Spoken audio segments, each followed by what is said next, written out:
ନମସ୍କାର, ସ୍ୱାଗତ କରୁଛି ମୋ ଚ୍ୟାନେଲ୍ ପାର୍ଥ ଏକ୍ସପ୍ରେସକୁ। ଆଜି ଆମେ ବନେଇବା ଖେଚୁଡ଼ି। ପନିପରିବା ଅଛି, କୋବି ଅଛି, ଗାଜର ଅଛି, କଞ୍ଚା କଦଳୀ, ଟମାଟର, ମଟର ଏବଂ ଭୃଷଙ୍ଗ ପତ୍ର ରଖାଯାଇଛି।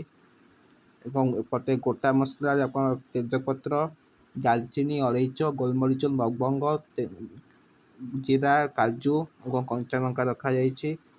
ଏବଂ ଗୋଟେ ଫାଳେ ନଡ଼ିଆକୁ ଏଠି କୋଡ଼ାଇକି ରଖାଯାଇଛି। ଏହାପରେ ଏଠି ଅରୁଆ ଚାଉଳ ଏବଂ ମୁଗ ଯାଇ ପ୍ରସ୍ତୁତ କରି ରଖାଯାଇଛି। ଖେଚୁଡ଼ି ପ୍ରସ୍ତୁତ କରିବା ପାଇଁ ପ୍ରଥମେ ଆମେ ଗ୍ୟାସ୍କୁ ଅନ୍ କରିବା। ଗ୍ୟାସ୍କୁ ଅନ୍ କରିବା ପରେ ପ୍ରେସର୍ କୁକର୍ ରଖିବା। ପ୍ରେସର୍ କୁକର୍ରେ ପ୍ରଥମେ ଘିଅ ଦେବା। ଘିଅକୁ କିଛି ସମୟ ପାଇଁ ତାତିବା ପାଇଁ ତାକୁ ଛାଡ଼ିଦେବା। ଘିଅ ତାତିବା ପରେ ଆମେ ଯେତିକି ଗୋଟା ମସଲା ରଖିଥିଲେ, ଡାଲଚିନି, ଗୋଲମରିଚ, ଲବଙ୍ଗ, ତେଜପତ୍ର, ଯାହା ସବୁ ଗୋଟା ମସଲା ଆମେ ରଖିଥିଲେ ତାକୁ ସବୁ ସେଥିରେ ପକାଇଦେବା। ଗୋଟା ମସଲାକୁ ପକାଇ ସାରିବା ପରେ ସେଠାରେ ଭୃଷଙ୍ଗ ପତ୍ର ପକାଇ ତାକୁ କିଛି ସମୟ ପାଇଁ ଗୋଳେଇ ଦେବା। କିଛି ସମୟ ପରେ ଗୋଳେଇବା ପରେ ସେଟା ଆମେ ପନିପରିବା ଦେବା। ବର୍ତ୍ତମାନ ପନିପରିବା ଆମେ ଯାହା ସବୁ ରଖିଥିଲେ କୋବି, ତାପରେ ଗାଜର ଦେବା। ଗାଜର, କଞ୍ଚା କଦଳୀ ସବୁ ପକାଇବା। ପକାଇ ସାରିଲା ପରେ ତାକୁ କିଛି ସମୟ ପାଇଁ ତାକୁ ଗୋଳେଇ ଦେବା। ଗୋଳେଇ ସାରିବା ପରେ ତାପରେ ଆମେ ବାକି କରିବା ଟମାଟର ଏବଂ ମଟର ଛୁଇଁ ପକାଇବା।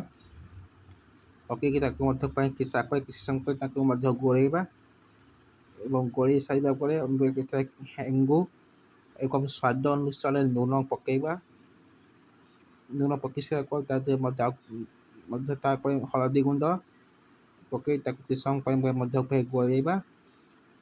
ଗୋଳେଇ ସାରିବା ପରେ ତାକୁ କିଛି ସମୟ ପାଇଁ ଘୋଡ଼େଇ ରଖିଦେବା, ତାକୁ ଛାଡ଼ିଦେବା। ତାପରେ କାଜୁ ଆଡ଼୍ କରିବା। କାଜୁକୁ ଆଡ଼୍ କରିସାରିଲା ପରେ ତା ଦେହରେ ଅରୁଆ ଚାଉଳକୁ ଆଡ଼୍ କରି ପକାଇବା। ଆମେ ଯେଉଁ ଅରୁଆ ଚାଉଳ ରଖିଥିଲେ ସେଇ ଅରୁଆ ଚାଉଳକୁ ଏଠାରେ ଆମେ ପକାଇବା। ଅରୁଆ ଚାଉଳ ପକାଇ ସାରିବା ପରେ ଆମେ ମୁଗ ଯାଇ ଯେଉଁ ରଖିଥିଲେ ସେ ମୁଗ ଯାଇକୁ ମଧ୍ୟ ଏଠାରେ ପକାଇଦେବା। ମୁଗ ଯାଇକୁ ପକାଇ ସାରିବା ପରେ ବର୍ତ୍ତମାନ ତାକୁ ଗୋଳେଇବା। କିଛି ସମୟ ପରେ ତାଙ୍କୁ ବର୍ତ୍ତମାନ ଗୋଳେଇ ଦେବା।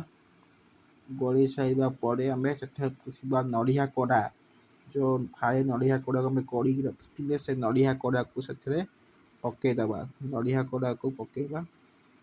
ନଡ଼ିଆ କୋଡ଼ା ପକାଇ ସାରିଲା ପରେ ଆମେ ବର୍ତ୍ତମାନ ପାଣି ଆଡ଼୍ କରିବା।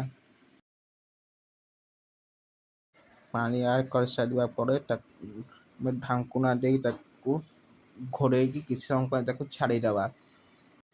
କିଛି ସମୟ ପରେ ବର୍ତ୍ତମାନ ଖେଚୁଡ଼ି ପ୍ରସ୍ତୁତ ହୋଇଯିବ। ବର୍ତ୍ତମାନ ଆମର ପ୍ରସ୍ତୁତ ହୋଇଯାଇଛି ଖେଚୁଡ଼ି। ଆଉ ଆମର ରେସିପି ଭିଡ଼ିଓ ଆପଣମାନଙ୍କୁ କେମିତି ଲାଗିଲା କମେଣ୍ଟରେ ଜଣାଇବେ।